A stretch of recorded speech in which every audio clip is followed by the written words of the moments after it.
Halo, Assalamualaikum. Waalaikumsalam warahmatullahi wabarakatuh. Rapat pun masuk. Ya, Ustaz, sorry lah, lama kena sidai tak sah. itulah Ustaz. Ustaz, saya ada sikit lah nak tanya. Tapi buat akidah lah Ustaz. Aduh, ampun ni ya Allah. Saya bimbang betul sebut babat isu akidah ni. Sila. Kalau tahu, kalau tak, saya skip lah. Sila.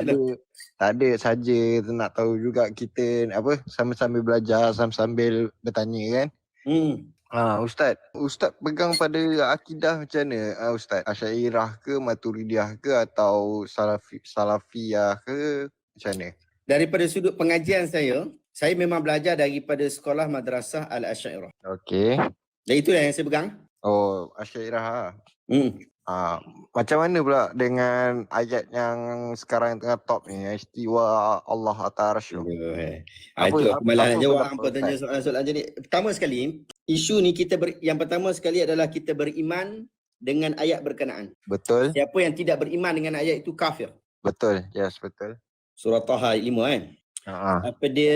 Yang kedua, apa yang kita pegang, yang saya pegang adalah apa yang dibawa oleh Al-Asy'ariyah berkaitan tentang hal ini, iaitu mentakwilkan yang selayaknya berdasarkan kepada kaedah-kaedah bahasa Arab, berdasarkan kepada kefahaman-kefahaman bahasa Arab berkaitan tentang ayat berkenaan. Jadi kita tidak memahami ayat itu dengan maksud yang zahir dia. Dia perlu ditakwilkan kerana ia berkaitan tentang ayat Al-Quran yang lain, laisa kamitslihi syai'. Kerana apabila kita berpegang kepada makna zahir dia akan membawa seolah-olah kita telah menyatakan Allah serupa dengan makhluk. Okey, betul. Kita sepakat bahawa Allah Ta'ala tak serupa dengan makhluk. Alhamdulillah. Saya pun sama lah macam tu. Tu maknanya kita ni ahli sunnah wal jamaah lah. Ya. Pegangan kita ahli sunnah wal jamaah lah kan. Benar. Ahli sunnah wal jamaah ni bukan hanya Asy'ariyah dan Maturidiyah. Cuma Asy'ariyah dan Maturidiyah ni apabila kita berbincang tentang isu ilmu kalam lah.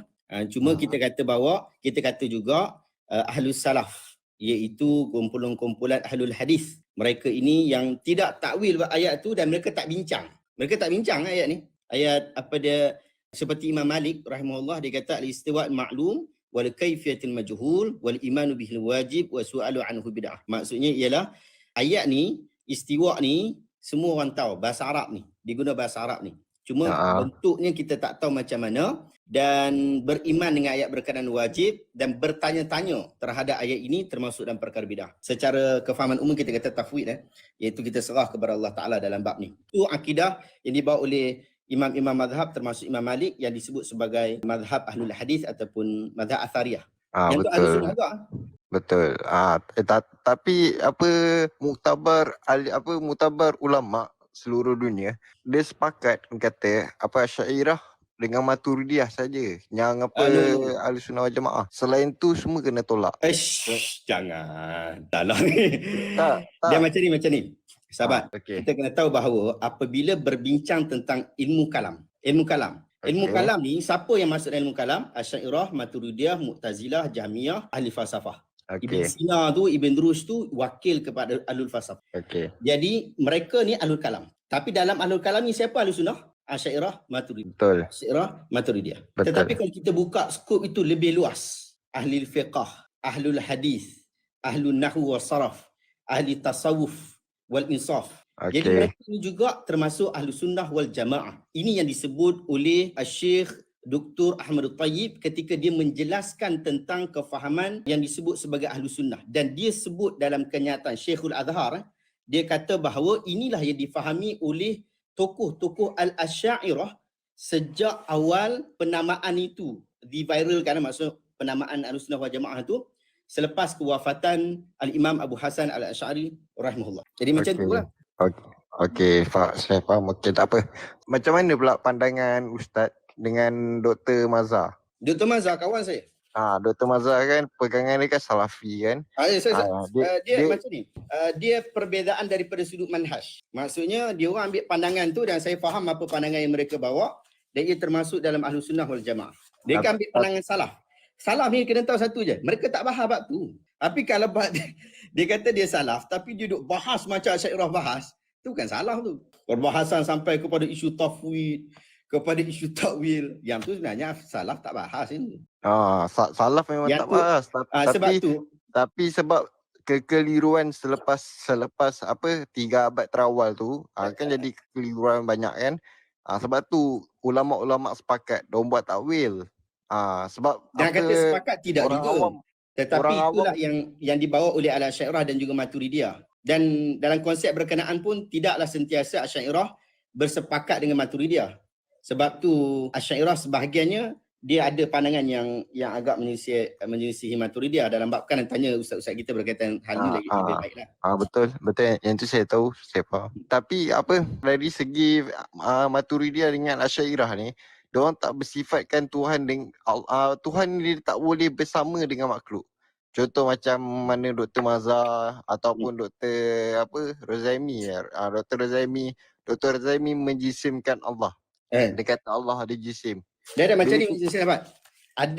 Ada benda sebab apa kita tak jadi salafiyah ataupun kita tak jadi dia athariyah, sebab kita tak setuju dengan beberapa manhaj mereka. Demikian juga kenapa mereka tak jadi Asy'ariyah, sebab mereka tak bersetuju dengan beberapa manhaj kita. Dalam masa yang sama kita bersetuju bahawa kedua-duanya adalah Ahlus Sunnah. Kenapa kita tak setuju dengan yang ni mungkin boleh rujuk ustaz-ustaz kita lagi. Kenapa kita tak bersetuju dengan pendapat mereka?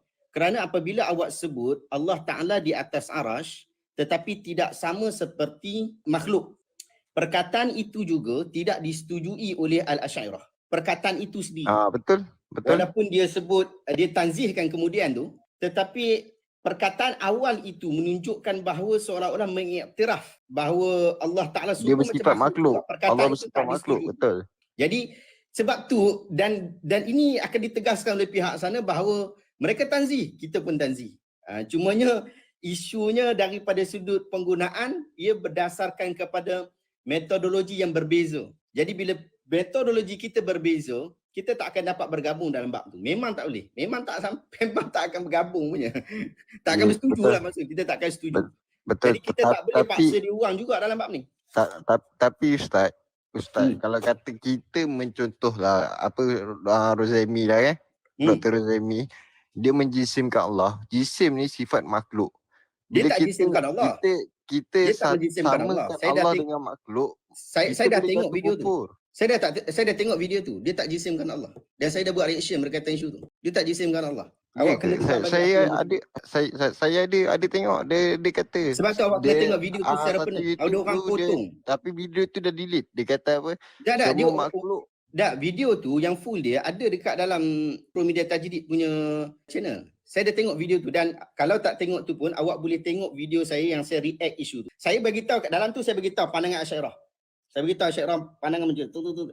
Tapi kita sebut juga apa yang dia sebut. Dan dia sebut apa yang dibawa oleh salaf dalam bab tu. Lebih tepat adalah dia bawa apa yang dibawa oleh Ibn Taymiyah. Lebih tepat adalah apa yang dibawa oleh Ibn Taymiyah rahimahullah. Okey, saya nak tanya pasal Ibn Taymiyah pula.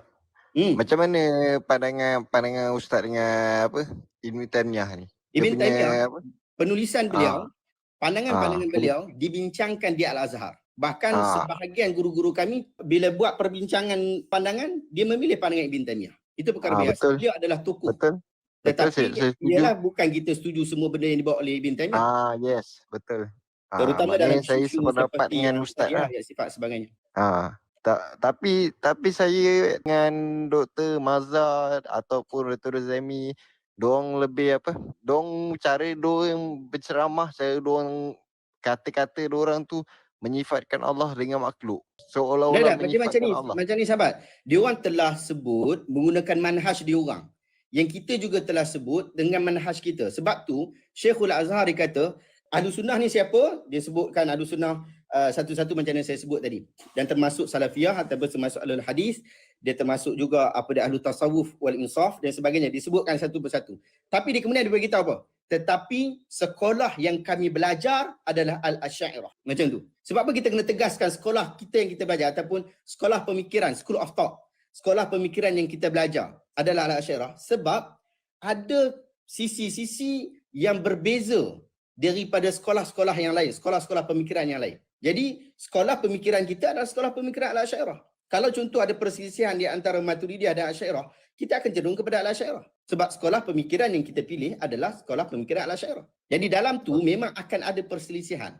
Dalam bab ni dia adalah ijtihad. Ijtihad. Dia bukannya benda tu usul, tetapi dia ijtihad. Ada satu ulasan daripada Dr. Mazhar. Dia jelaskan macam ni. Apa? Pasal istiwa al-arash, istiwa Allah atas arash tu. Dia jelaskan macam ni. Allah dia duduk dekat arash. Dia duduk dekat arash tapi tak sama macam makhluk. Dia Betul. duduk dekat Dia arash sebut macam tu. tapi tak sama macam makhluk. Dalil ada satu perempuan dia tunjuk Rasulullah tanya di mana Allah, dia tunjuk di langit. Hadis jariah. Dia kata Hadis tu, jariah. dia pegang dalil itu. Maknanya dia menyifatkan Allah ada dekat arash. Kalau kata betul Allah dekat arash, maknanya sebelum ada arash Itu tak ada. sebab tu kata, nampak tak? Itu gaya berfikir Al-Asy'ariyah yang berbeza dengan kaedah berfikir Salafiyah tadi. Maknanya Kaedah kalau berfikir kalau Salafiyah, kata dia terhad kepada cara nas. kalau kata cara berfikir dia macam tu, maknanya dia tu Nurut bukan Asy'ariyah. Sebab Asy'ariyah memang tolak macam tu. Asy'ariyah. Memang bukan Asy'ariyah. Bukan Asy'ariyah. Tanyalah dia orang. Dia orang kata saya bukan Asy'ariyah. Dia orang bukan Asy'ariyah. Maknanya diorang terkeluar daripada Ahlussunnah wal Jamaah. Tak terkeluar. Sebab mutabak ulama sepakat kata Asy'ariyah dan Maturidiyah sahaja. Yang apa? Sahabat, yang saya bagi tahu dah Ahlussunnah kat wal sahabat Jamaah. tadi. Sahabat pergi rujuk balik yang bila dia sebut tentang kenapa bila disebut Ahlussunnah tu. Kami mengaji kitab kuliah kita ni pun juga dekat sini bila dia buat perselisihan dengan Mu'tazilah yang mana bila berlaku kesepakatan di antara Maturidiyah dan juga Asy'ariyah, dia akan sebut pandangan Ahlussunnah dalam bab ni. Sebab apa? Perbincangan tu dalam kelompok Ahlul Kalam. Tetapi kalau dibuka secara luas dalam bab tu bukan sekadar kelompok Ahlul Kalam saja. Sebab kelompok Ahlul Kalam ni, orang yang bincang dalam Ahlul Kalam ni terhad. Imam-imam seperti Imam Malik, Imam Abu Hanifah, Imam Syafi'i, Imam Ahmad bin Hanbal, adakah mereka ahli kalam? Mereka bukan ahli kalam. Tapi adakah bila mereka bukan ahli kalam, adakah mereka ni keluar daripada Ahlussunnah? Mereka bukan Asy'ariyah, bukan Maturidiyah. Bukan. Yang sekarang yang Ahlussunnah wal Jamaah yang jadikan nama Ahlussunnah wal Jamaah, dia bukan daripada zaman Imam Syafi'i dulu tu. Ahlussunnah wal Jamaah ni nama dia apa? Dia baru lagi. Dia datang kemudian selepas daripada Abu Hasan Al-Asy'ari terbentuknya nama Ahlussunnah wal Jamaah ni bila seluruh dunia, ulama-ulama seluruh dunia sepakat nak letak Ahlussunnah wal Jamaah ni sebab nak betulkan akidah. Kita berpegang pada akidah. Bila tu? Akidah ni fikih bila tu? ni. Macam ni Ustaz? Bila tu? Yang tu saya tak pastilah yang tu bila. Saya tak mengaji tinggi sangat. Tapi Setahu saya tidak ada baca-baca upacara tu melainkan yang baru-baru ini berlaku di Chechnya. Ada berlaku satu perempuan dekat Chechnya yang mengatakan bahawa Ahlussunnah itu hanyalah Asy'ariyah wal Maturidiyah sahaja. Dia sebutkan yang tu. Tetapi kemudian Syekhul Al-Azhar tahun 2016, tahun yang sama berlaku persidangan Chechnya. Kemudian Syekhul Azhar ni siapa? Yang baca persidangan tu. Yang baca keputusan tu, Syekh Ahmadut Tayyib yang baca tu.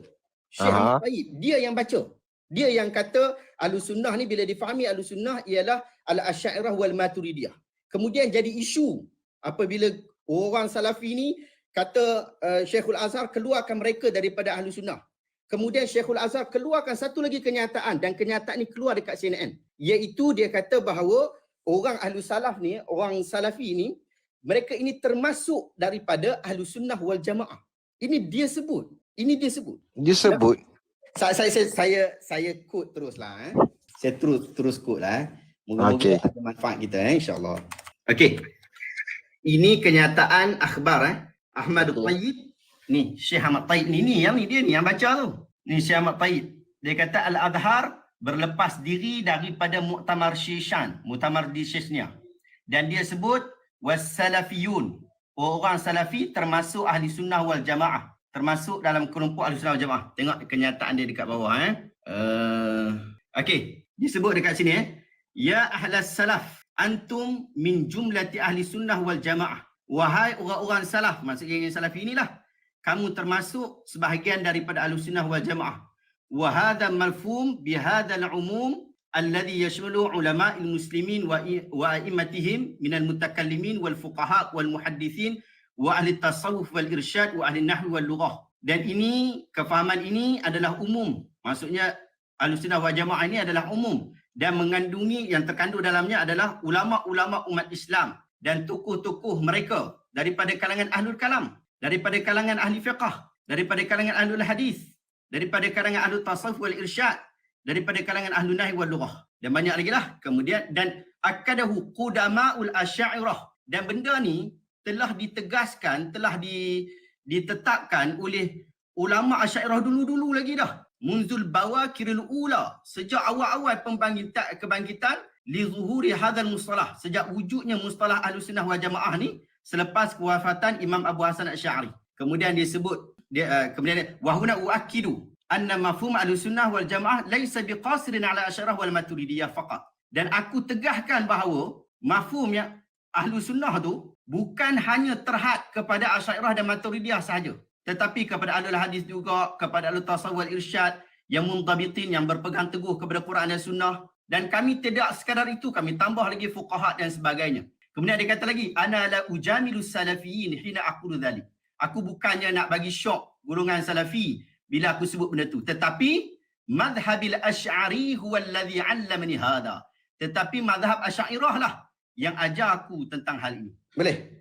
Okey, faham. Oh, jadi macam tu lah. Dia masukkan dalam apa tu lah. Ya betul. Tapi tu dah yang dia terangkan tu Ahlussunnah wal Jamaah tu dari segi apa? Dari segi mazhab ke? Mazhab pun daripada segi usul ni lah. Daripada segi usul lah. Maksudnya ataupun akidah. Daripada akidah lah. Isu akidah kan. Bila kita Ahlussunnah wal Jamaah ni isu akidah. Tapi kalau kata bab akidah, jauh Ustaz. Sebab Asy'ariyah dengan Maturidiyah, akidah dia tak bersifatkan Tuhan tak boleh bersama dengan makhluk. Sebab tu kita kena sebut betul. Sedangkan apa Salafi dia bertentangan. Ya betul. Kita dalam akidah kita Al-Asy'ariyah, kita tak kata kumpulan orang-orang Salafi ni menjisimkan Allah. Kita tak kata yang tu. Tetapi kita tak setuju dengan perkataan yang mereka sebut, sebab dalam kaedah kita ia boleh difahami sebagai menjisimkan Allah. Tapi kita tak kata dia jisim sebab dia memang tak jelas. Tetapi boleh difahami. Maksudnya kaedah itu rapuh. Menurut Asy'ariyah, kaedah itu rapuh sehingga boleh difahami. Gitu. Okey tak apa. Kalau macam tu saya rasa pada pandangan saya apa yang ulama besar tadi tu cakap, mungkin sebab dia ada cakap sekali dengan tasawuf kan. Tasawuf ni bukan bab akidah. Tasawuf ni kan bab ilmu tasawuf lah kan.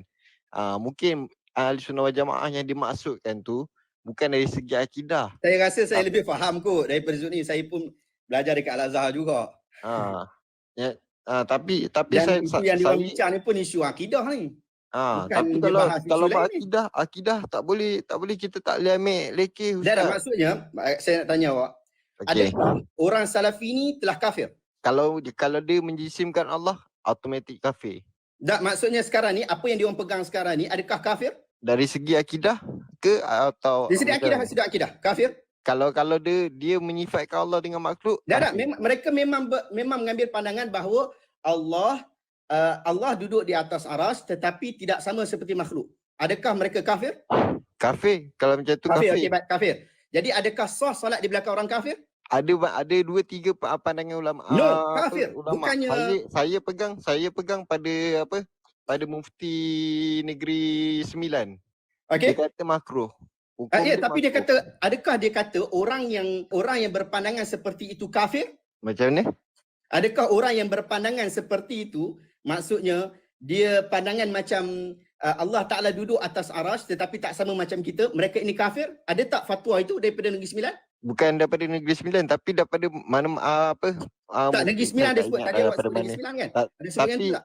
Tapi kebanyakan, majoriti ulama ulama yang kata Allah bersifatkan Allah dengan makhluk, automatik jatuh kafir. Kita ni macam ni sahabat-sahabat, dia menjisimkan Allah. Maksudnya kata Allah ada tangan, ada kaki, ada badan, maksudnya sama macam manusia, dan dia tak beriman dengan ayat laisa kamitslihi syai' tadi tu.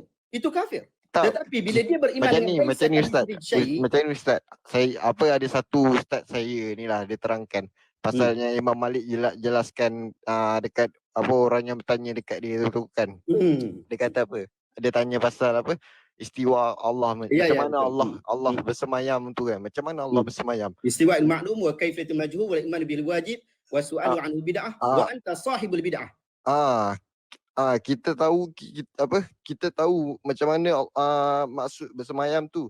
Tapi bertanya bid'ah. Kenapa bertanya tu bid'ah? Sebab bertanya itu sifat manusia. Sifat manusia. Manusia ni macam mana pun bersemayam ke, duduk sana pun tangan ke apa ke semua tu, itu semua sifat manusia. Contoh kata Allah di tangan, diorang letak, diorang sifatkan Allah apa bersemayam. Dia tak nak takwil apa Allah bersemayam dekat arash. Dia tak nak takwil, tapi ada ayat Al-Quran lain. Ayat Al-Quran kata, ada hadis sahih lagi. Nabi kata apa?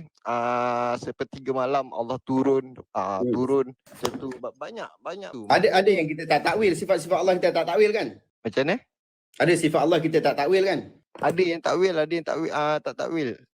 Tapi benda yang boleh apa, orang awam boleh jadi keliru, boleh jadi rosak akidah. Itu kebanyakan sepakat ulama akan takwil benda tu. Dan takwilan itu pula tidak dulu sepakat. zaman salaf, diorang tak takwil ayat-ayat macam tu, diorang tak takwil. Sebab fahaman diorang semua mereka sama. tak bincang. Bukan takat isu takwil tak takwil, dia orang tak bincang. Dia tak bincang isu ni. Nampak tak? Sebab tu saya balik kepada isu tadi sahabat-sahabat. Kalau kita kata seseorang yang berpandangan seperti itu kafir, maka tidak sah solat di belakang orang kafir. Di Malaysia tidak ada satu fatwa pun yang sebut tentang hal berkenaan, iaitu mengkafirkan. Ada yang menyebutkan mereka mengeluarkan daripada kerangka Ahlussunnah sahaja, tetapi tidak bukan kerangka Ahlussunnah, keluar daripada kerangka Al-Asy'ariyah wal Maturidiyah sahaja, tapi mereka tidak mengkafirkan. Betul. Okey, ni saya boleh teringat. Macam ni contoh, kalau kata kita pergi solat dekat Mekah kan, kita solat dekat Kaabah tu. Imam tu katalah imam tu salafi, tapi memang salafi pun. Kita ragu-ragu lagi ni. Dia tak tak ragu apa, memang confirm pun dia pun salafi. Dia tak terang-terang lagi. Dia tak terang-terangkan lagi. Dia tak memang terang-terang dah. Dia tak terang tak dengar dulu Ustaz. Dia pun memang Wahabi sungguh. Ya. Tahu. Okey. Tapi dia selagi dia tak terang-terangan cakap Allah bersifat macam makhluk atau Allah macam mana apa semua tu, kita boleh solat. Ada lagi satu pandangan ulama, itu saya tak ingat nama ulama tu apa. Dia kata boleh solat dekat Masjid Al-Aqsa dengan Masjid Nabawi. Yang tu tak ada masalah. Kita boleh solat. Sebab apa? Sebab kita nak pahala apa jemaah kat sana dengan barokah dekat sana semua tu, itu tak apa. Tapi kalau ada masjid lain, masjid-masjid lain sebaik-baiknya kita cari Masjidil Haram. Masjid lain. Dalam hadis tu Masjidil Haram dulu. Apa dia? Dalam hadis tu yang sebut 3 masjid tu Masjidil Haram dulu. Tu bukan hadis, tu pandangan ulama. Hadis yang sebut berkaitan tentang kelebihan tempat tu Masjidil Haram dulu. Lepas tu Masjid Nabawi, lepas tu Masjidil Aqsa. Hadis tu sebut tentang 3. Kalau dia kata tentang Masjidil Haram dan Masjid Aqsa, maka dia memaksudkan hadis yang sebutkan 3 tu. Saya tak tahu sangatlah, saya bukan pandai sangat Ustaz Jadi sebab tu, sahabat. Tapi saya tahu sahabat pun tengah belajar pada pandangan ulama yang tu. Jadi sahabat-sahabat, saya pun tahu sahabat tengah belajar. Saya pun tahu tentang pandangan ini, dan saya dengan sahabat berpandangan berpegang kepada akidah Al-Asy'ariyah. So kita pegang sungguh-sungguh dengan akidah yang kita pegang. Cuma dalam kaedah kita adalah kita tidak mengkafirkan ahlul qiblah. Itu adalah prinsip asas di dalam akidah Al-Asy'ariyah. Oleh sebab itu kita sangat berhati-hati di dalam mengkafirkan seseorang. Betul. Kita memang nak kafirkan orang tu memang sangat susah. Jadi oleh sebab itu Ahlussunnah wal Jamaah, seperti mana yang saya belajar kat Al-Azhar, saya tak tahu sahabat belajar kat mana. Setahu saya yang saya belajar dekat Al-Azhar, kami sangat berhati-hati di dalam nak mengkafirkan seseorang. Bahkan kita tidak mengkafirkan salafiyah yang mengatakan bahawa Allah Ta'ala di atas arash dan Allah Ta'ala tidak serupa dengan makhluk. Kita tidak kafirkan mereka. Bahkan kita kata apa? Ia berbeza manhaj. Kami tak setuju dengan kaedah itu. Kaedah kami lebih baik. Itu sahaja. Sekadar itu sahaja. Tak Ustaz. Saya sebut apa yang kami pegang. Bukan yang awak faham daripada ustaz awak, tapi saya sebut ini yang kami pegang dan ini adalah pandangan yang kami anggap sebagai wasatiyah, maksudnya pertengahan. Itu pertengahan. Kita tak nak ulu, tak nak taktil, kita tak nak berlebih-lebihan. Betul. Macam mana pandangan ustaz cakap tu, itu memang betul. Tu kebanyakan ulama-ulama besar pun dia memang akan bercakap macam ustaz. Memang berat nak kafir ke orang. Tapi kalau bab akidah lah ni. Yelah, kalau bab kafir, bab akidah. Kalau bab akidah terang-terangan. Kalau dia terang, dia kata Allah contoh tu macam dia Michael Jackson. Contoh. Dia kata Allah tu macam Michael Jackson. Maka kafir. Tak ada yang Salafi cakap macam tu. Tak, contoh macam tu lah ibarat dia. Kalau kata yang tu jelas. Itu maknanya jelas-jelas. Bila dia tapi tak ada yang Salafi sebut macam tu. Dr. Mazhar tak sebut Allah macam tu. dengan Dr. Ghani tak sebut macam tu. Jatuh kufur. Betul. Tapi separuh ulama pula kata hukum apa? Siapa ulama yang sebut tu? Alah, saya tak ingat lah. Nama-nama banyak lah. Hati-hati sahabat-sahabat bila kita quote nama ulama, kita kena tahu, kita takut kita salah quote. Itu nasihat saya lah. Ulama-ulama yang saya tengok ni semua ulama-ulama yang apa? Kalau awak quote, awak patut quote nama dia ataupun quote pandangan dia. Kita bimbang kita salah quote. Tak. Saya sebelum nak ikut satu ulama tu, saya memang akan research dulu dia apa semua belajar mana. Jadi awak tahu kan nama dia? Kebanyakan ulama-ulama yang saya research tu banyak daripada Al-Azhar. Saya tadi bawa pandangan Al-Azhar tadi tu. Saya pun sama kat saya ada daripada saya bawa pandangan Al-Azhar tadi daripada, yang tidak mengeluarkan Salafi ataupun kumpulan Salafi daripada Ahlussunnah. Okey, tak apalah kalau macam tu pandangan. Itu pandangan ulama Azhar tu. Bukan cakap ulama Azhar, dia Syekhul Azhar. Dia pangkat paling tinggi dekat Al-Azhar, dia lah. Okey. Paling besar. Okey, tak apa. Kalau macam tu pandangan ustaz, terpulang pada ustaz lah. Saya dengan pandangan saya pegang pada ulama yang saya pegang tu lah. Kalau bab akidah memang kita kena tegas bab akidah. Tapi kalau bab benda-benda apa, tapi kena hati-hati prinsip asas Asy'ariyah tu kita jaga jangan bermudah-mudahan mengkafirkan seseorang. Itu kita kena jaga prinsip tu. Betul. Tapi satu lagi ustaz, dah lalang kita cakap pasal kafir-kafir ke orang ni kan. Kebanyakan Wahabi ustaz. Banyak kafir ke orang. Prinsip yang dibawa oleh Muhammad bin Abdul Wahab juga sama, iaitu tidak memudah-mudahkan di dalam mengkafirkan seseorang. Sama. Okey, saya nak tanya ustaz banyak reach apa pasal ulama-ulama, pasal ustaz-ustaz. Kenapa ustaz tak reach yang apa Wahabi yang apa bid'ah ke orang? Dua orang punya bid'ah, bukan bid'ah apa hasanah. Saya ada kritik kenyataan yang baru ni masuk neraka.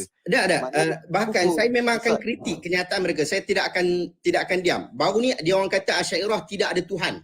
Dia kata kan pandangan Asy'ariyah kata tak di depan, tak di belakang, tak di kiri, tak di kanan kan. Dia kata Asy'ariyah tidak ada Tuhan. Saya kritik kenyataan itu walaupun saya kenal orang tu, saya kenal ustaz tu. Saya kritik kenyataan. Alhamdulillah kalau macam tu. Dan awak boleh tengok kenyataan saya sangat-sangat keras sampai ustaz tu minta maaf.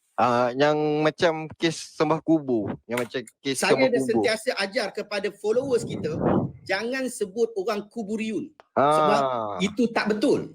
Betul, yes. Tak betul. Mereka bukan kubur, sebab bila awak sebut kuburiyun membawa maksud seolah mereka ni sembah kubur. Dalam keadaan mereka tak sembah kubur. Hang pusing macam mana pun mereka tak sembah kubur. Mungkin awak tak setuju dengan amalan yang mereka lakukan. Ya, saya juga tak setuju dalam banyak keadaan disebabkan mazhab Syafi'i tegas dalam bab tu.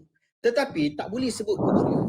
Kuburiyun ni dalam mungkin berapi okey lah sebut kuburiyun. Tapi Ahlussunnah ataupun umat Islam tidak boleh ada sifat kuburiyun. Betul. Kalau kuburiyun ni betul-betul dia sembah kubur memang ada, tapi bukan kelompok pun. Individu kecil je. Individu kecil. Salah. Tapi ada ustaz yang mengajar. Bahkan ada buku.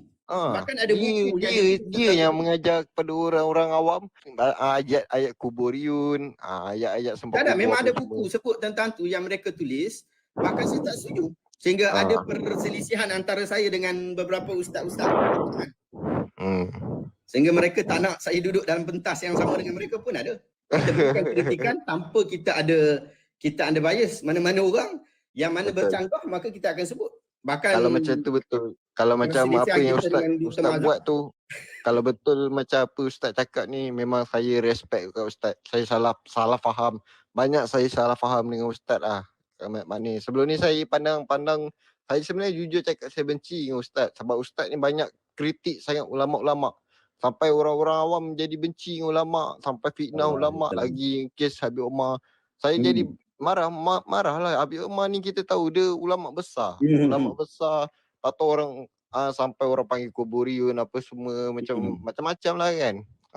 Itu yang saya marah sangat tu. Benda Apa tu dalam masalah. Dia dalam kita belajar biasa benda tu.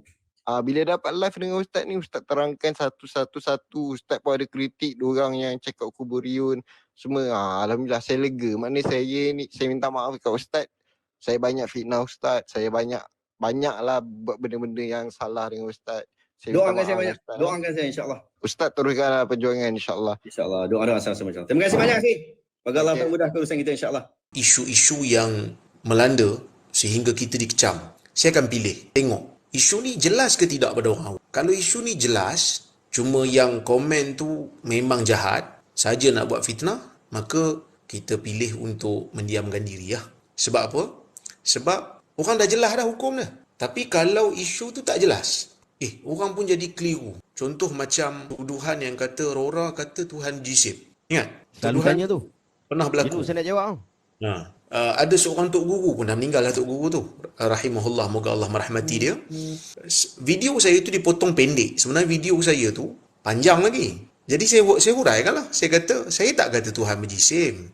Saya kata, yang maksud saya adalah, kita ni bila berbicara tentang sifat Allah, kita kena tahu Allah tak sama dengan makhluk. Jadi, orang yang tak boleh terima Allah di arash, dengan mengatakan arash tu tempat, itu pandangan dia. Dan dia cuba mengatakan Allah yang bersifat tinggi tu ulul makanah. Maksud Allah tu kedudukannya tinggi, bukan zatnya tinggi. Kerana dia tak nak menempatkan Allah di arash. Tapi ada satu lagi aliran dalam ahli sunnah ni yang mengatakan Allah di arash. Bagaimana Allah di arash? Dia kata saya tak tahu, saya percaya macam mana yang Allah Ta'ala sebut. Ini yang disebutkan oleh Ibn Abdul Bar dalam kitab dia At-Tamhid. Dia mengatakan Allah di arash dan dia banyak bawakan dalil-dalil. Dan dia mazhab Maliki, dipanggil sebagai Hafizul Maghrib, seorang hafiz daripada Maghribi, pakar dalam mazhab Maliki. Jadi saya kata, golongan yang menerima Allah di arash, mereka tak mengatakan begini dan begitu. Mereka menyerahkan kaifiatnya kepada Allah, Allah saja yang tahu. Tapi kami terima macam mana Allah Ta'ala kata.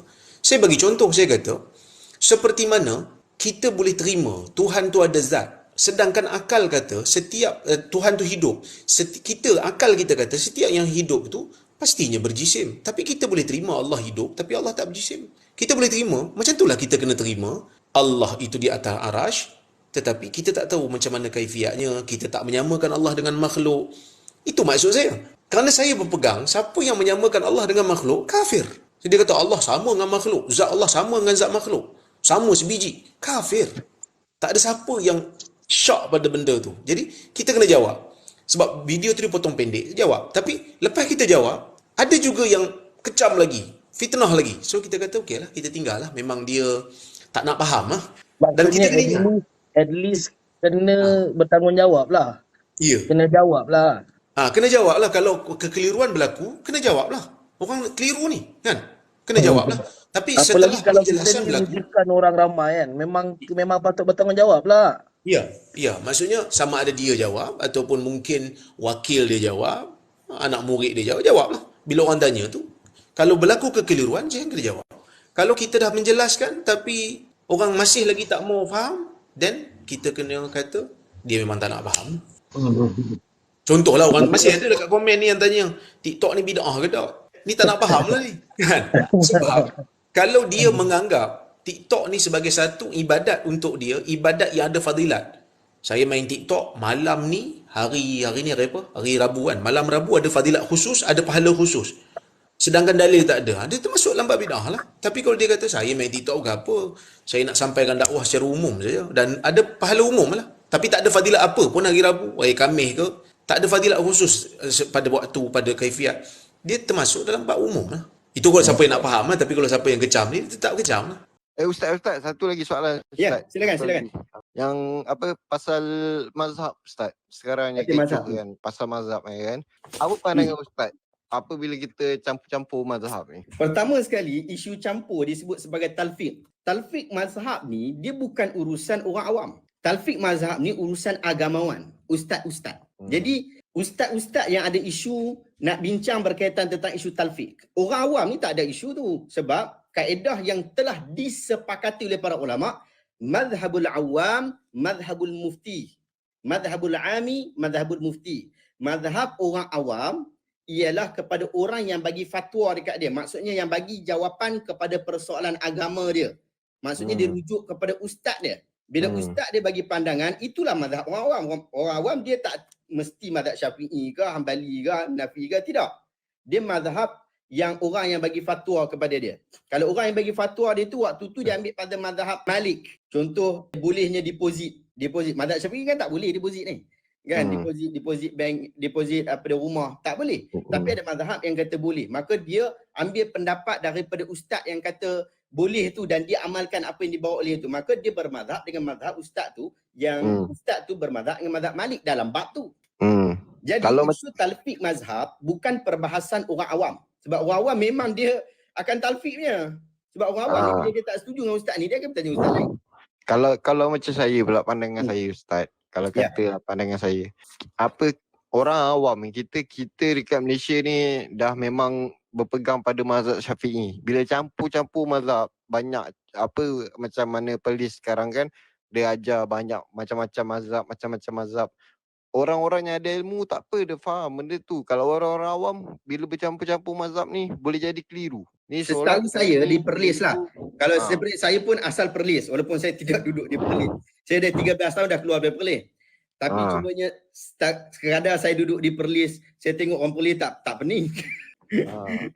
Tengok orang lain lah. Sebab dia orang pun masih awam. Dia orang awam je. Dia orang dengar apa pandangan daripada tu, okey, dia orang ikut saja. Tu dia orang tak pening. Yang pening ni agamawan. Sebab agamawan yang perlu pening sebab mereka yang berinteraksi dengan dalil. Orang awam dia tak pening. Kecuali kalau fatwa tu banyak berubah. Satu negeri tapi keluar fatwa beberapa kali pada benda yang sama. Yang tu mungkin dia akan pening. Okey, macam ni lah Ustaz. Contoh saya bagi simple lah. Okey, saya belajar dengan Ustaz. Contohlah saya belajar dengan Ustaz. Ustaz mengajar mazhab Maliki, mazhab Hambali lah. Contoh Hambali. Okey. Lepas tu saya belajar dengan Ustaz lain tak, dia mazhab Syafi'i. Cara solat. Saya orang awam, saya tak tahu apa-apa. Lepas tu saya pun solat. Saya solat, saya angkat takbir ikut cara Hambali. Lepas tu bila qiyam semua saya ikut cara Syafi'i apa semua. Bila